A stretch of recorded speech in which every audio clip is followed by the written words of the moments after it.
Okay. You're good. Good evening. I'd like to welcome everyone on behalf of the Rocky Mountain Area Complex Incident Management Team 3. We know this has been a very difficult time for everyone, and we appreciate you taking the time tonight to join us. My name is Cass Cairns. I'm the Public Information Officer on the team. As this fire grew, Team 3 was brought in to fight the fire. We took command of the fire on Sunday, July 28th, with the key objective to protect homes and other key values at risk that could affect your lives while providing for the safety of our firefighters and the public. We know you have many questions, but we ask that you hold those until after the meeting.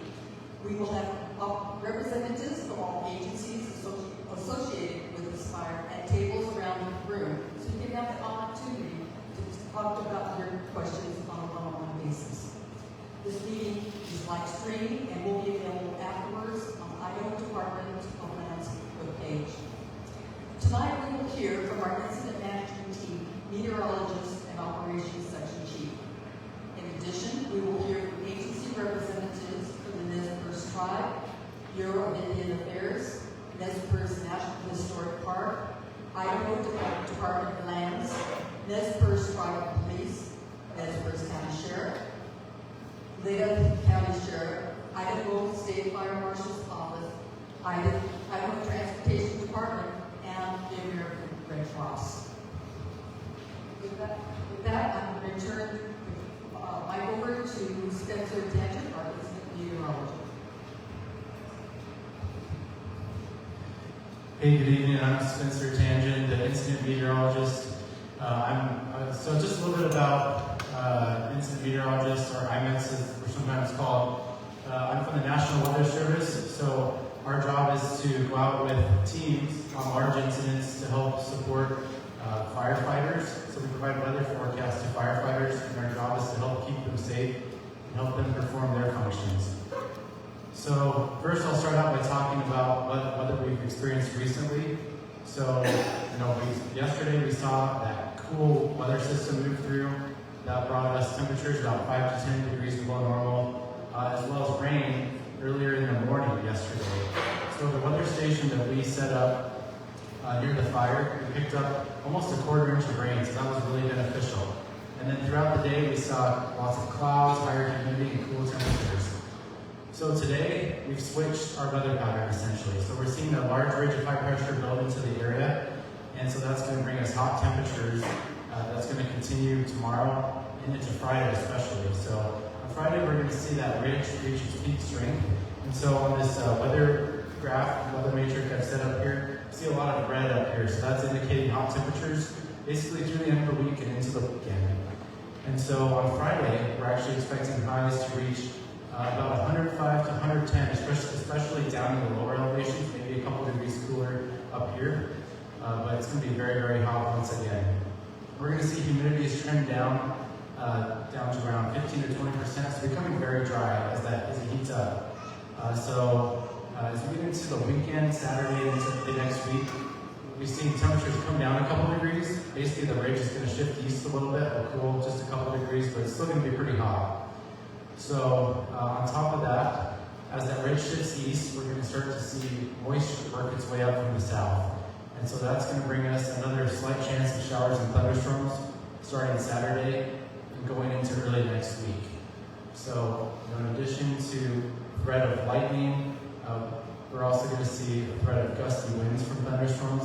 And then one threat that's going to be elevated is, a lot of times after a fire, we see soils don't absorb the water like they used to.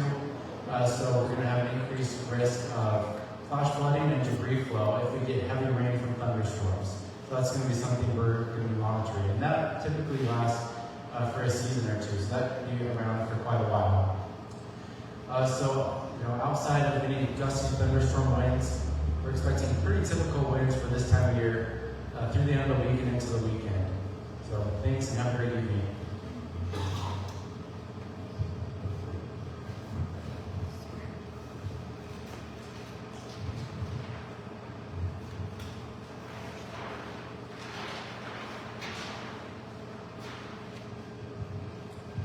Good evening, Matt Holpe, Planning Operations Section Trainee.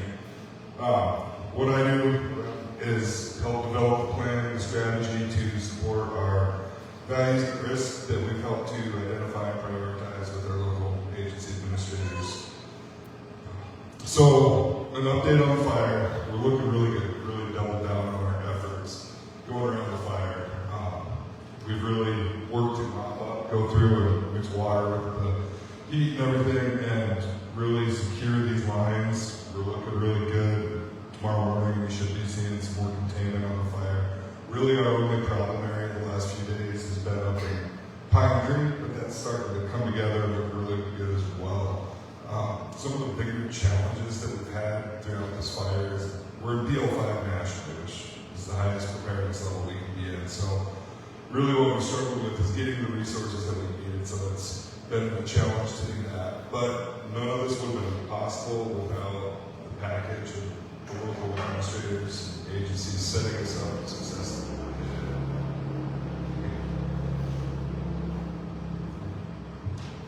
And now we're going to hear from the dispersed tribe, Jeff Handel, their Fire Management Officer.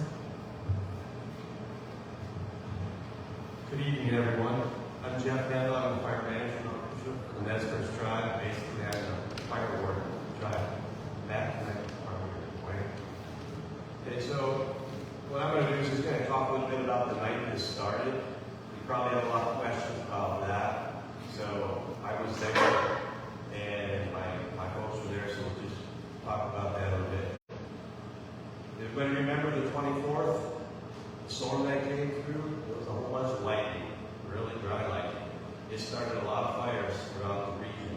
And in the Grangeville Dispatch Center's fire protection area, we had fires popping up all over. And in this area, the canyon, Little Potlatch River Canyon, is where we had 2 lightning strikes that started 2 fires. There was a fire right here on the south side of the canyon and one over on the north side of the canyon. We didn't even know about the one on the north side at first, but our engines responded to the one on the south side. I had 2 engines and a water tender, and we had a total of about 9 people on our crew going after a fire that was halfway up the canyon, high on the slope, pretty tough ground to get at, and it was getting dark. And the other fire on the other side, we finally found, we saw it glowing in the evening, and we called the IDL folks. They sent an engine down with about 7 people to start working on that fire. And as the night went along, everything was going pretty well. Tough ground to work at, especially when it was dark. One of the landowners had a dozer, and he was doing the best he could to put lines in. Couldn't tie everything together. We kept it from getting up into the wheat fields. And pretty soon, the fire started burning together down in the middle, but we had a line on the south side, and we had a line, we had a plan on the north end here, and things were looking pretty good until about 10 o'clock in the morning on the 25th. About 10 o'clock in the morning on the 25th, the wind started to blow. Not just a little bit, a lot. All of a sudden, we had fire going everywhere. We had a spot that went across the line down this way, and it just took off. And we had to shift gears from trying to catch the fire to trying to protect houses and do the best we could with what we had, which wasn't very much. By the time it jumped, we had one 20-person crew, we had 1 heavy helicopter, and still it was those 3 engines and water tender is what we had. Couldn't get any more than that because everybody else was fighting fire as well. Then we all of a sudden became a priority, but at that point we had fire everywhere. And it went from 800 acres. We had it almost caught at 800 acres up here. And next thing I knew, I was hearing we had 2,000 acres, 5,000 acres, 15,000 acres. Then a fire started over here on this side, which appears like it could have been a lightning strike on this side. We're not sure if it's a spot over here or a separate fire or what, but all of a sudden we had this big monster over here, and now we had a monster fire on the south side of the Clearwater River. And the wind was just howling and pushing and going. And chaos was everywhere. So we went right away to evacuations and structure protections and safety of residents and firefighters. And you know, I've been doing this for a long time, 30-some years. I try not to remember, but this is by far the worst fire that I've ever been involved with. I'll be at a table over there if anybody's got questions afterward. Thank you. Our next speaker is from the Bureau of Indian Affairs. Jeff Moyer is the Regional Fire Prevention Specialist. Good afternoon, everyone. Jeff Moyer, the acting agency administrator on this fire. I just want to, it's fitting that we're here in a firehouse because a lot of these firehouses were empty when this is all going on, and there's a lot of effort that went on with you guys. I see a lot of firefighters out there that aren't associated with the BIA or the other federal agencies or states.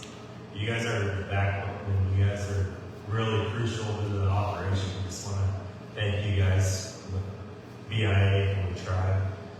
I also, one of the things, I'm from the regional office. Our region, we cover 4 states. We see this quite a bit in our office. And coming in here, you guys have a strong community and a lot of good coordination going on. An outsider looking in, I've been at the table with your agency administrators, and you can see it from the Idaho Department of Lands to the Nez Perce Tribe to BLM, have the National Park Service been involved, and all the other agencies that I haven't seen, Red Cross has been crucial and everything. It's been, my heart goes out to everyone that was impacted by this. But also, just very thankful for what I've been able to experience here with everyone. And also the team coming in and getting ingrained with us. It was a really good experience. I know Jeff's saying something, but this is the worst fire he's seen in 30 years. We say we're starting to say that every single year. Like, there's all kinds of experts here. You have probably 1,000 years of experience in this firehouse right now.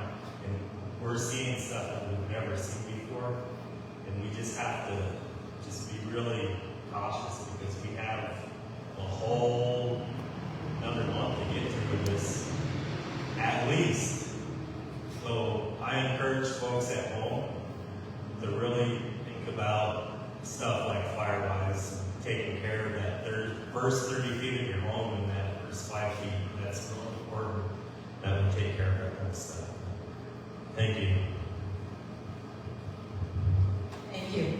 Our next speaker is Steve. He's the superintendent of the Nez Perce National Historic Park.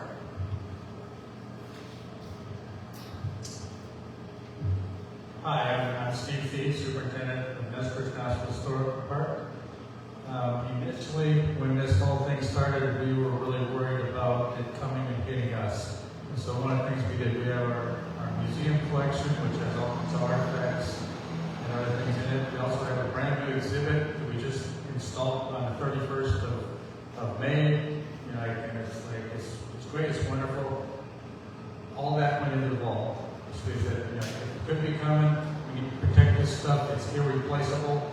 It took us about 3 hours, but we got everything into the vault downstairs. If a fire were to come through, it would have still been protected. Fortunately,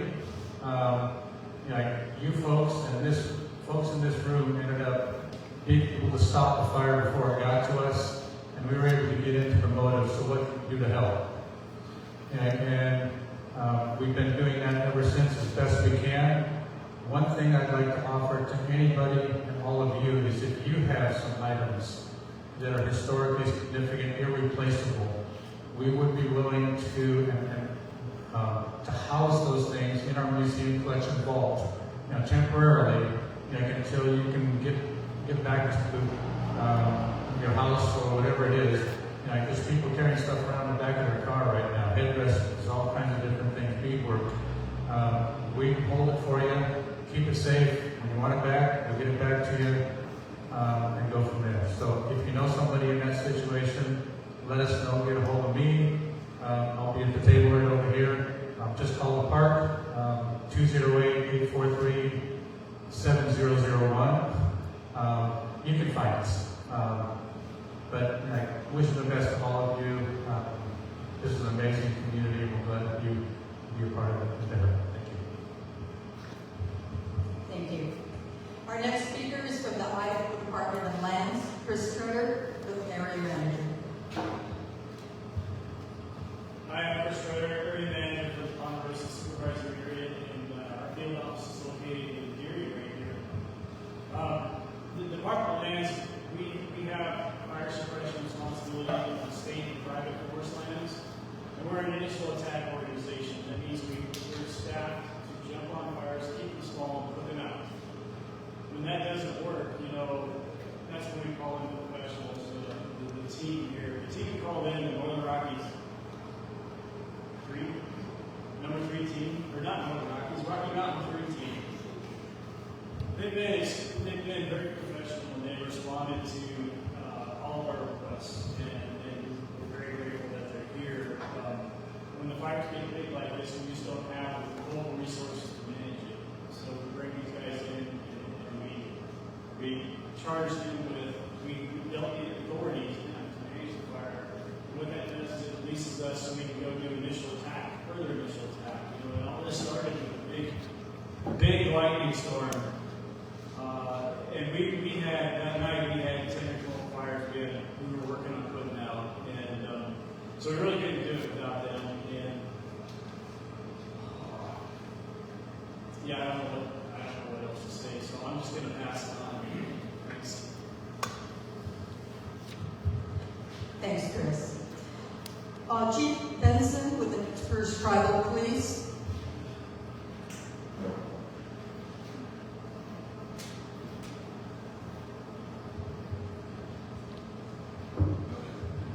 Didn't know they were going to make me talk. All right. Chief Mark Benson, First Tribal Police Department. Most of our role during this fire was doing evacuations along Tom Bell Road, Cottonwood Creek Road, along Meisner. Did a lot of evacuations. Assisted Nez Perce County. We worked a lot together. All the fire command is in Lapway. Red Cross in Lapway. I grew up in Moscow. Lake Top County is still I consider home, so we will do anything we can. Sheriff Scott needs our assistance, and we're continue to work with Nez Perce County. Thank you. Thank you. Next we have Nez Perce County Sheriff Bryce Sprinter.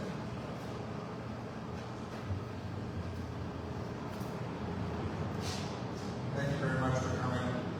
Some of the challenges we faced, obviously, as everybody was notifications on the fire evacuation.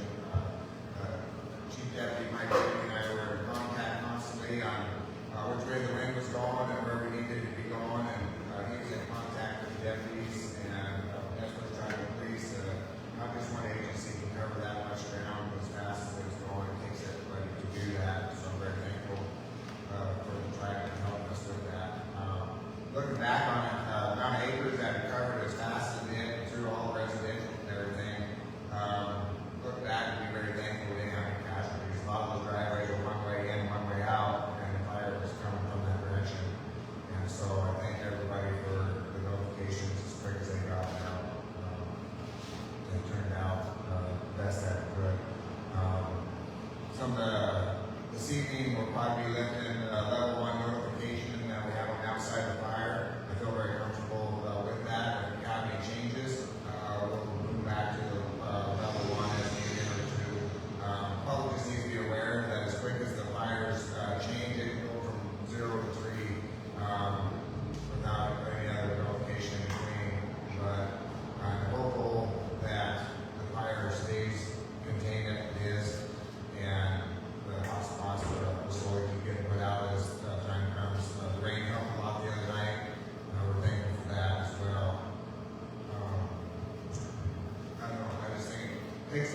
everybody, the firefighters, everybody that's out there on that line working, just think what we can save. And wish we could have saved more structures, obviously. Unfortunately, we weren't able to save them all. But a lot of them were saved, and it's due to firefighters, volunteer firefighters that are directly saving those houses. And I thank you very much. We have a lot of residential and company casualties that work for you. Thank you very much. I will be here for any questions that you have. So I look forward to talking to you. Thank you. Thank you. Our next speaker is Lake County Sheriff Richard Stiles. Thank you very much, everybody, for showing up here. I guess I'd like to talk about a couple of the concerns. Mostly, we all know what some of the concerns were. First of all, we've never had to evacuate a town before. You know, I didn't know how that was going to go. For sure, we had a lot of. I was calling in people and getting volunteers and stuff, and we were hitting houses and some of the difficulty things were people not realizing how serious this really was. They didn't want to leave their home, and we just felt like we really wanted people to be safe and not be hurt. Things can be replaced, and so I just felt like we just needed people to evacuate. And everybody was very cooperative, and everything worked together really well. I don't really have a lot of negative things to say. I will say something super positive, and I think it's really awesome how everybody, law enforcement, fire, EMS, everybody came together, and I can't imagine anywhere else but here because of the teamwork and effort everybody put in. This is a great place to be. Anyway, I would like to remind people too that we're not out of the danger yet. We have, I know this has been mentioned, we have at least another month if we don't get rain of just serious, to be aware of this. And with the wind changing and no rain and things like that, things can change on a dime. And I don't want any life lost. I want people to realize that we're here to help them in any way that we can. Red Cross has come in, all the fire department. I get calls every day. I'm still getting texts from people that have horse trailers and stuff. If anybody needs help, just call the sheriff's office. And I have numbers of people that want to help if we get into this kind of situation again with keeping people's animals and things like that. So we wanted to get things opened up as quick as we could, but we wanted to give grace to the fire department too as they were wrapping up. So I'm glad that most everybody understood that. I'm very proud of Lake County and everybody that came together and did what we did, and we didn't see any little town burn down, Malden, for example. And that's a perfect example of how things get bad and ugly really bad. So anyway, thank you everybody. If you have any questions, I'll be here for a while. I'm here with my chief deputy, and we can answer questions if anybody has anything. Thank you very much. Thank you. Our next speaker is Ian Cameron. He's the director of Idaho Department of Insurance with the Idaho State Fire Marshal's Office. Thank you. I'm pleased to be here. Within the Department of Insurance, we have the State Fire Marshal's Office. Jocelyn Esperson is here, who's one of our deputy fire marshals up here in the area. And I'm also here with Randy Packle, who runs our consumer services section. First of all, hats off to the volunteers and the team for saving the structures you have.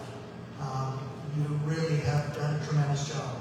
In my role, I get to see fires in other states. I get to see communities that have been wiped out because of fire, because of wildfire, and you have prevented that so far. There's still a lot of work to be done, and as the previous sheriff just said, we're not out of fire danger yet. So we're here to answer any questions, and I hope you any way we can. We decided, given the number of structures lost and property lost, we thought it was important that the Department of Insurance come and have a presence here to help you answer questions, help you file claims. For those of you who have been lucky enough not to have any damage or loss, encourage you to do what was said earlier, go home and harden your home. Do that mitigation ahead of time. Take your video, take your phone out, take your video pictures of all of your belongings, particularly those things that are valuable for you. Make sure you know that your insurance information, who your agent and policy number is. Make sure you've got a record of those things. Make sure your address and phone number is up to date with the company. The company may be trying to contact you, and if they've got an old address or an old phone number, they won't be able to do so. We're here to help. We will be over here at this table, and if you have questions on how to file a claim, or if you're having trouble with your insurance company, that's our role. Take our card, call us if you need to, or if things don't work as they should. That's our job. So thanks. Thank you. Our next speaker is Jerry Hopkins with the Idaho Transportation Department. Thank you.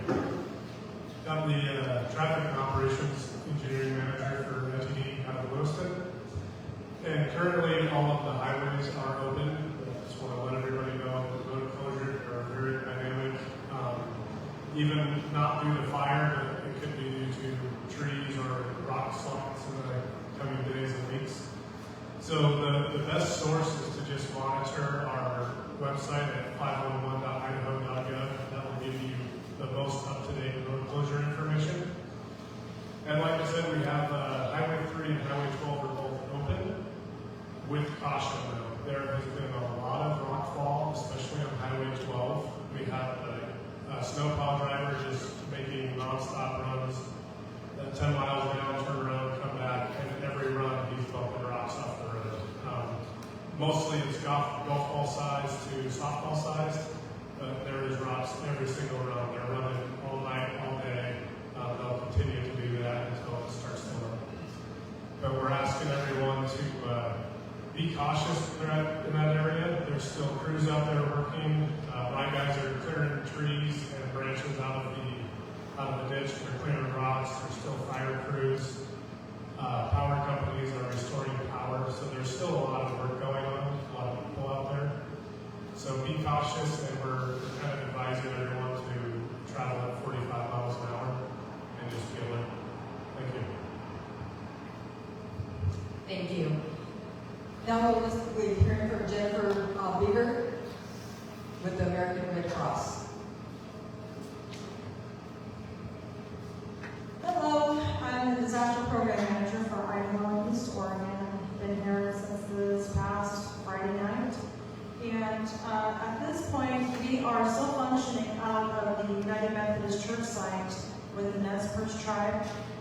We put our shelter on standby. We've gone 3 overnights without any shelter clients. And so now we're starting to transition into our volunteers helping get our damage assessment information put into our system so that we can start helping some folks with recovery. We'll have some recovery volunteers reaching out to them with some community resources, some of our partner resources, and resources that the American Red Cross can provide. So at this point, doing that damage assessment, we're going to have teams running around out here in all these areas where there's some burns. And so you're going to see those Red Cross vehicles out there. They may be coming up to different residents and seeing if there's anything they need. We do distribution of emergency supplies. We still have some folks out there that don't have electricity, so which for most of us means we don't have water. So we have water that we're distributing to people and any other items they may need. We're just going to find out what they need, see if we can get that for them, different cleanup supplies, sifters, things like that. One of the amazing things I'd like to talk about is the partnership that we've had with the Nez Perce tribe. On Highway 95, 420 Highway 95 in Lapwai, they have a resource center. We had an enormous outpouring of love and support from the surrounding communities. And that came in the form of food, clothing, personal items, any household items, anything you could think of. And the amazing, professional, humanitarian people at the Nez Perce tribe took all of those things in, organized them, and created a system within hours to serve this community. They've made my job very easy. I do this work in many parts of the country. I've been all over the place. I have volunteers who are during these first few days that have been all over the place, to islands, to every part of this country, and they've never community. And it makes me tremendously proud to be an Idahoan. It makes me tremendously proud that the Nez Perce tribe has brought me into their fold to befriend me and make me part of the team. And I just couldn't be more thankful for you all. Please do, if you suffered a loss, connect with the American Red Cross at 1-800-RED-CROSS. We are getting your addresses in, and you're going to be hearing from our recovery people soon. We're working with the sheriff's departments and the lists we're getting from the state fire marshal's office to be sure that we have all of the homes covered and get resources to everyone. Thanks so much. Thank you, Jennifer.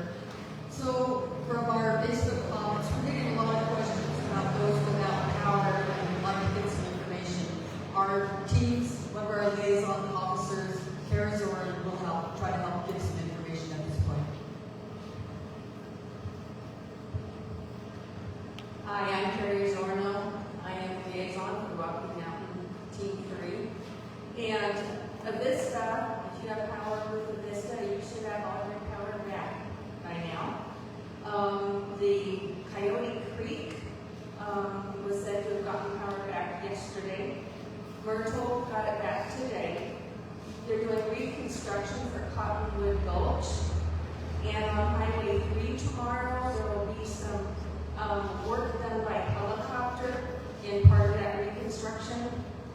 And so be really patient with any traffic control that's being done for safety, because there will be some helicopters overhead. So that's all the information that I have. Thank you. Thank you, Carrie. And finally, we are going to hear from our incident commander trainee, Nikki. Sorry. Good evening, Nikki, incident training for Rocky Mountain Team 3. So first, I just want to say thank you to the community. There are some very nice words said and how great the community is, and the community has been amazing to our team and taking us in and supporting this team. So just want to say thank you to everybody from all the agencies involved and the community itself. So talk a little bit about just Rocky Mountain Team 3. So Rocky Mountain Team 3 is housed in 4 states, Colorado, Wyoming, Nebraska, and Kansas. And so all these folks, there's about 80 some odd team members here. This is a collateral duty for everybody. I wish being on the incident team was my full-time job, but it is a collateral duty, so everybody has a day job, and they volunteer to come out and do this work. Great group, and as you can see, they've done a lot of great work along with all of you to get this fire to where we are today. So we talked about how this year is not typical. So usually when an incident team gets ordered on a fire, we have a thing called a pre-order, and we order hot shot crews, helicopters, lots of engines, a lot of camp crews, caterers. Up until the team arrived here, we didn't know if we didn't even have a caterer here for the firefighters and the team to feed folks.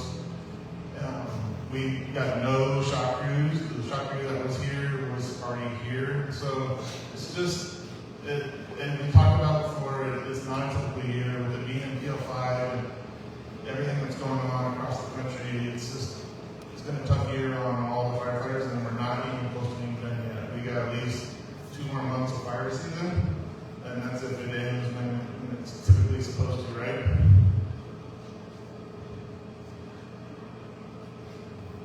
So we'll talk about where we're going. So as the team starts to wrap up, and as you see more of this black line around the map, that's contained fire line around the fire. So as the team completes that and gets more what we call black on the map, the team will transition out, and the team will leave and will transition back to the local unit in this case, and then they will set up however the local unit wants to take command of these fires. So that will be up to them, and we will leave them the resources that they need to be able to do that. We will take out our footprints little city we built, a park down there. It will be removed in just about 48 hours once the team leaves. All that stuff will be gone. And again, just want to say thank you from Rocky Mountain Team 3. It's been a great assignment so far, and we still have some work to do. And we'll look forward to working with you the last few days of while we're here. Thank you very much. Thank you, Jake. So this concludes our meeting. I would like to thank all our viewers on Facebook for being patient. We know that lots of times the sound does have a tendency to drop. But again, thank you for attending through that venue. For everybody else, again, this concludes our meeting, and we thank you so much for coming and joining us. And after going in, like I said, we have all the tables are marked for all the different agencies. There will be representatives of each, so if you have questions, please go to those tables and discuss your questions on a one-on-one. Thank you very much.